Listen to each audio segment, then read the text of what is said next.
Assalamualaikum warahmatullahi wabarakatuh. Teman-teman, kembali lagi di channel YouTube saya, Khairun Imam.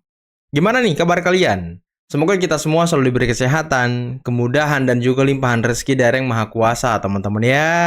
Nah, di video kali ini kita akan melihat sebuah tayangan di mana salah satu tersangka klaster kedua kasus ijazah Pak Jokowi yang bernama Roy Suryo yang selalu menyela pembicaraan orang, yang selalu memotong penjelasan orang. Nah, semalam ketika dia memainkan wayang di salah satu stasiun TV, sebut saja Kompas.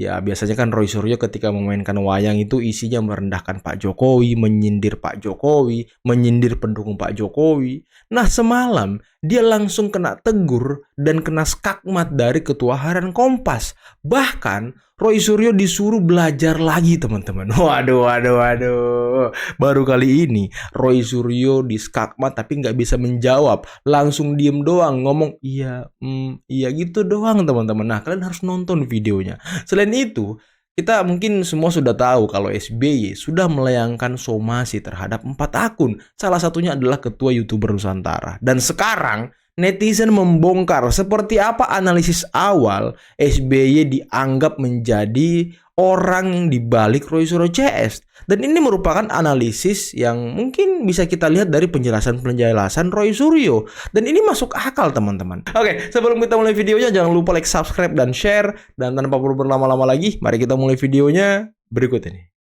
SBY bakal tempuh langkah hukum usai difitnah terlibat ijazah Jokowi. Yang fitnah Bapak ini siapa? Bapak harusnya tanya sama Roy Suryo, kenapa bikin pernyataan seperti ini? Dan sikapnya beliau senyum ketika menerima buku Jokowi Sweat Paper. Nah, tadi kan Roy Suryo mengatakan kalau Pak SBY sudah menerima buku Jokowi Sweat Paper dan respon Pak SBY tersenyum, bukan merengut atau menolak. Jadi kita sebagai netizen atau masyarakat beranggapan atau berpikiran seperti ini, Pak. Pak SBY menerima buku Jokowi Sweat Paper, responnya tersenyum.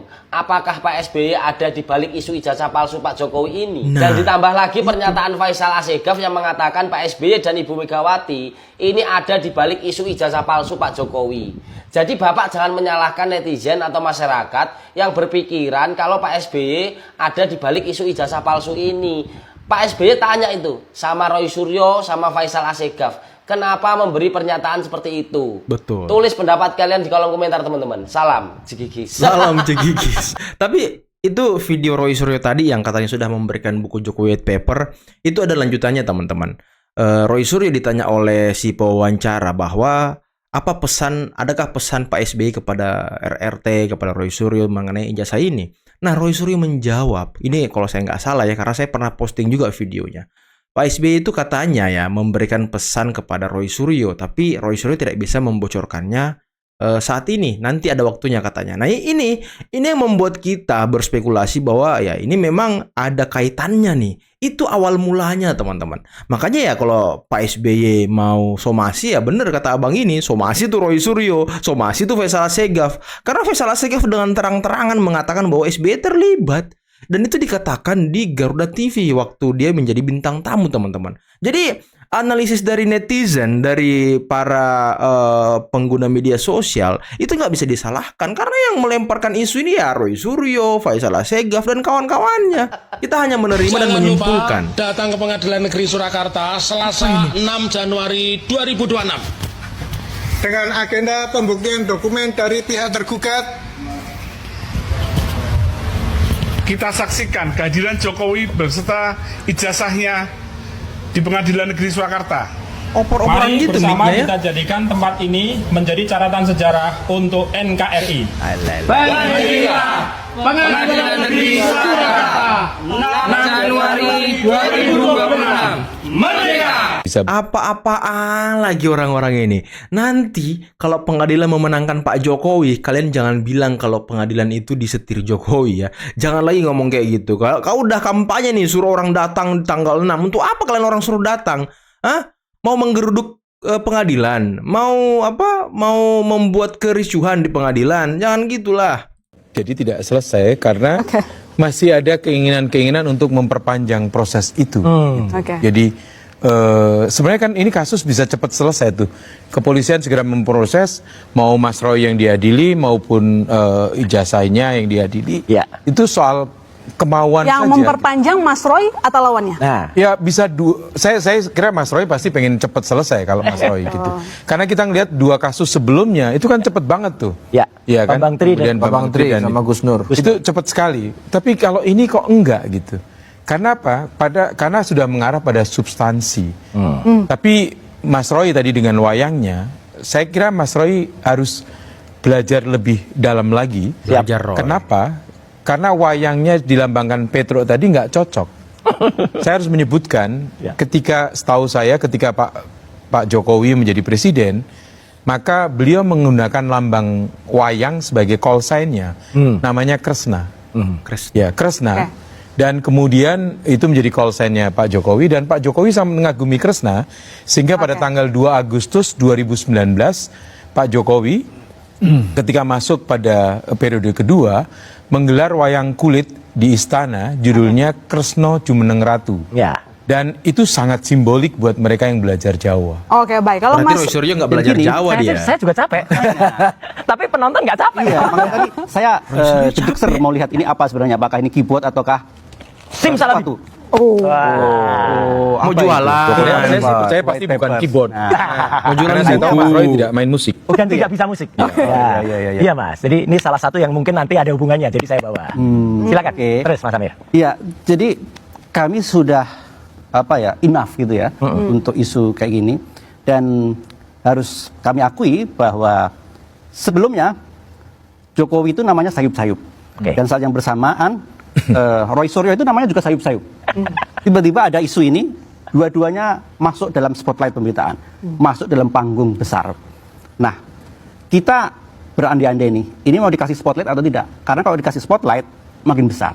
Jadi dalam teori politik, komunikasi politik, ada yang namanya teori untuk mengamplifikasi sebuah kasus tuh ya, di oxygen of amplification, oksigen untuk mengamplifikasi. Ketika Roy Suryo dikasih spotlight di media massa, itu sebenarnya kita ngasih oksigen kepada Roy Suryo dan kita ngasih oksigen kepada kasus itu. Dan saat yang bersamaan, Roy Suryo sadar betul untuk memanfaatkan media bahwa media akan tertarik dengan isu ini karena terkait dengan nama besar. Kami menyadari itu. Kami ikuti berdasarkan proses yang berjalan secara natural ya. Yang komen-komen kami filter gitu ya, agar ini itu proporsional saja, tidak dilebih-lebihkan.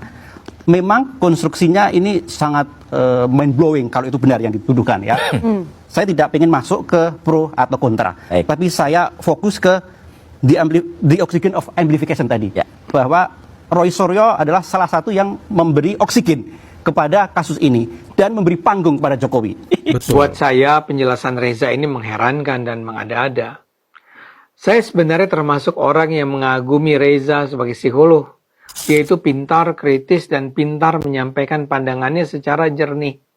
Tapi kali ini dia seperti membanting begitu saja keahliannya ke atas lantai sehingga pecah berkeping-keping. Saya tidak mengerti mengapa Reza sampai berpikir selemah itu. Izinkan saya untuk menunjukkan kesalahan logika Reza serta kesimpulan yang akhirnya ia ajukan. Kesalahan utama Reza adalah ia menganggap dan percaya bahwa Roy dan kawan-kawan memang melakukan penelitian. Padahal tidak ada satupun bukti yang menunjukkan bahwa mereka memang sedang meneliti. Sebuah penelitian selalu didasari pada fakta-fakta tertentu yang menyebabkan kita merasa bahwa sebuah objek tertentu perlu diteliti. Karena itu, saya tidak paham mengapa Reza memandang Roy Suryo dan kawan-kawan sebagai peneliti. Terlebih lagi, hampir semua orang yang kini jadi terdakwa itu tidak memiliki rekam jejak peneliti ilmiah. Betul. Coba saja browse nama Roy Suryo di internet. Dia memang doktor lulusan Departemen Ilmu Komunikasi UGM. Tapi ini tidak berarti dia adalah seorang ilmuwan yang melakukan penelitian ilmiah di luar disertasinya tentu saja. Ketika saya tanya soal Roy pada ChatGPT, jawaban yang diberikan, saya kutip saja ya. Tidak ada bukti kuat atau daftar publikasi akademik di jurnal ilmiah internasional atau nasional yang menunjukkan bahwa Roy Suryo pernah menerbitkan paper penelitian dalam arti akademik yang umumnya digunakan di perguruan tinggi atau riset ilmiah. Ngaku-ngaku Bahkan peneliti, dalam ya kan? sejumlah laporan dan komentar disebut bahwa tidak ditemukan tesis ilmiah Roy Suryo di bidang telematika atau bidang teknis lain yang sering ia klaim. Wow. Jadi saya Ngaku-ngaku sarankan doang untuk berarti. Reza untuk berhenti membela mereka atas nama kebebasan akademik. Para peneliti di Indonesia tidak akan merasa takut kok melakukan penelitian hanya karena Roy dan kawan-kawan masuk penjara misalnya. Roy dan kawan-kawan bukan peneliti. Mereka tidak melakukan penelitian tentang ijazah Jokowi. Mereka sekedar menyebarkan cerita bohong atau fitnah keji bahwa ijazah Jokowi palsu. Lantas kenapa Reza nampak ngotot mendesak agar Roy tidak diadili? Ya mungkin saja karena mereka sama-sama anti Jokowi, atau mereka datang dari grup yang sama, atau karena alasan yang lain. Wow, menarik juga. Ya. Bagaimanapun saya harapkan Reza sendiri bersedia kembali jadi ilmuwan berintegritas. Janganlah membela para pembenci Jokowi yang melecehkan dunia akademik. Ayo gunakan akal sehat, karena hanya kalau kita gunakan akal sehat, Indonesia akan selamat. Setiap ada desakan kepada dinasti Jokowi, Apa lagi langsung musiknya, muncul kan? Prabowo untuk membela. Itu setiap. Contoh, saat mau pelantikan penentuan menteri, langsung menghadap ke Solo kan. Karena saat itu, bahwa isu bahwa menteri-menteri dari Jokowi out dan masuk PDIP. Langsung Prabowo terbang ke Solo 13 Oktober menghadap Jokowi. Saat Bobi mulai disentuh dan sekitar ini di Medan, saat itu langsung menyatakan mari kita hormati Jokowi. Jadi memang saya nggak tahu, kalau kita tanya orang-orangnya menyatakan ini strategi, tapi ini memang strategi tikungan tajam yang sangat berbahaya. Nangis. Karena mohon maaf, di sekitar Prabowo itu adalah orang-orang Jokowi. Ya Allah, bikin siuman Prabowo kembali ke jati dirinya. Musuh utama Prabowo adalah otaknya dipaksa keberlanjutan, tapi pikirannya itu adalah menyelesaikan paradoks Indonesia. Serius kau? Nah, itu kontradiksi terus dalam diri. Jadi saya hanya mengajak semua ini, mari kita sama-sama berdoa agar Prabowo jadi siuman dan lepas dari bayang-bayang Joko Widodo. Karena Joko Widodo betul-betul membuat kerusakan yang sangat berat. Tapi Prabowo tidak pernah mengeluh atas beban itu. Coba kemarin waktu 2024 Oktober kan menyatakan utang cuma 8.000 triliun.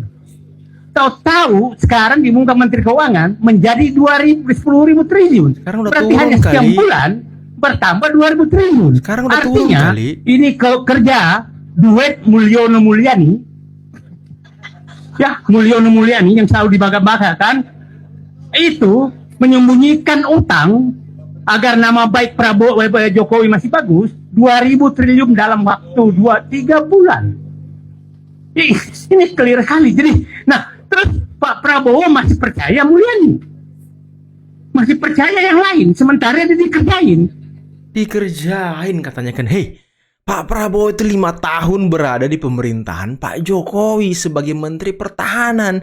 Beliau itu tahu di dalam seperti apa. Nggak kayak kalian, cuma tahu di luar, cuma denger di luar, cuma lihat di luar, terus ngomongnya seperti orang yang tahu segalanya gitu. Ini orang ngapain sih? Hah? Kalian ini ngapain sih, sakit hati tuh? Nggak dapat jabatan. Nggak dapat jabatan di era Jokowi, nggak dapat jabatan di era Prabowo. Itu kalian sakit hati. Jujur aja kali. Jangan bohongi kata hati kalian, jujur aja. Kita butuh jabatan, Pak. Ngomong jujur gitu. Kita butuh posisi juga. Adakah posisi menteri atau adakah posisi komisaris? Jujur aja gitu. Jangan menjatuhkan orang. Jangan menjelek-jelekkan Jokowi. Jangan menjelek-jelekkan orang-orangnya Pak Jokowi dulu. Biar kalian bisa masuk ke pemerintahan Prabowo. Jangan. Jujur aja gitu Pak. Jangan cuma Jokowi Pak yang dikasih jabatan. Jangan cuma orang-orang Jokowi. Kami juga butuh jabatan Pak. Nah gitu, gentle gitu ngomongnya. Jangan seolah-olah kalian mau menyelamatkan Pak Prabowo. Kalian mau menyelamatkan bangsa ini. Tahu-taunya cuma butuh jabatan juga. Aduh. Kawan-kawan kalian ini kan pendukung Pak Prabowo di tahun 2019. Iya kan? Kemudian Pak Prabowo gabung Pak Jokowi, kalian menyingkir. Sekalian, kalian sekarang ini mau masuk lagi ke Pak Prabowo karena Pak Prabowo udah jadi presiden. Tapi sayangnya ada Pak Jokowi dan Mas Wapres Gibran di situ. Makanya kalian berusaha untuk menyingkirkan Mas Wapres Gibran dan juga Jokowi. Udahlah, ngaku aja. Iya Pak, kita butuh jabatan. Nah gitu kan lebih gentle. Gak usah jatuh-jatuhkan orang. Pak Prabowo itu 5 tahun menjadi menterinya Pak Jokowi. Kalau ada kebusukannya Pak Jokowi, ada kesalahannya Pak Jokowi, otomatis Pak Prabowo tahu. Otomatis Pak Prabowo mencium itu. Dan kalau Pak Prabowo tahu, nggak mungkin Pak Prabowo mau didukung sama Pak Jokowi. Karena saya tahu Pak Prabowo ini keras orangnya, beliau bersih. Tapi kenapa beliau masih mau bergabung dengan Pak Jokowi di tahun 2024? Karena beliau tahu kinerja Pak Jokowi bagus. Beliau bekerja untuk rakyat, bukan untuk jabatan kayak kalian-kalian ini. Jadi saya menganggap, ya Allah, saya tahu, saya berharap dan saya berharap betul pemikiran Prabowo masih tetap patriotisme dan nasionalisme bergaya Rambo, melaksanakan ultranasionalis, tapi hatinya janganlah terlalu maha pengasih kepada perusak negeri. Karena saya menyatakan, Pak Prabowo sekarang walaupun pidatonya, mulutnya menyatakan berantas korupsi, ambil aset negara, tapi terlalu maha pengasih kepada para perampok. Terima kasih. Jadi jawaban saya, mari kita semua berdoa agar kembali Prabowo Suleman. Di tengah tekanan karena terancam di penjara atas tuduhan ijazah palsu Pak Jokowi, Roy Suryo lagi kegirangan. Gara-garanya, grup musik Slank meluncurkan lagu terbaru mereka yang berjudul Republik Fufu Fafa. Roy Suryo mengklaim lagu itu senada dengan suara yang selama ini dia sampaikan. Saking girangnya, dia sampai bikin video untuk menyampaikan pendapatnya tentang lagu itu. Video itu pun diposting oleh akun Instagram @forumkeadilan.tv. Di video itu, Roy bilang kalau dirinya ingin memberi dukungan dan apresiasi terhadap grup Slank setelah grup itu meluncurkan lagu yang berjudul Republik Fufafa di ulang tahunnya ke-42 yang jatuh pada 26 Desember 2025. Menurut Roy, lagu itu sangat bagus sekali karena di lagu itu terdapat kata-kata sakau kuasa, sakau narkoba, dan sakau berjudi. Kata Roy, lagu itu jelas sekali ditujukan untuk siapa. Karena kita tahu semua Fufu Fafa itu siapa, yaitu orang yang tidak punya ijazah SMA, tegasnya. Luar biasa, Slank sudah kembali ke akal warasnya, tegasnya lagi. Karena nggak dapat Setelah jabatan. mengatakan itu, Roy lantas mengajak masyarakat untuk menggunakan akal warasnya untuk memakzulkan Fufu Fafa. Mari di tahun 2026 ini kita gunakan akal waras kita untuk memakzulkan Fufu Fafa, serunya. Dalam video ini, walaupun dia tidak menyebut nama, jelas yang dia maksud Fufu Fafa itu adalah Wakil Presiden Gibran Rakabuming Raka. Karena memang selama ini dia selalu menyebut 99,9% Fufu Fafa itu adalah Gibran. Pertanyaannya, apakah Slank menganggap Fufu Fafa itu Wapres Gibran? Nggak jelas. Lagu yang dibuat Slank kan sebenarnya kritik moral buat siapa aja, tanpa menyebut pada sosok tertentu. Kalau Roy tahu diri, bisa saja lagu itu juga sebenarnya sedang menyindir dirinya juga. Di lirik berikutnya, Slank juga menyebut Fufu Fafa adalah orang-orang yang sok tahu. Perilaku itulah yang saat ini Roy dan teman-temannya lakukan terkait ijazah Pak Jokowi. Waduh. Bayangkan, dia menuduh ijazah Pak Jokowi palsu tanpa pernah melihat ijazah asli Pak Jokowi.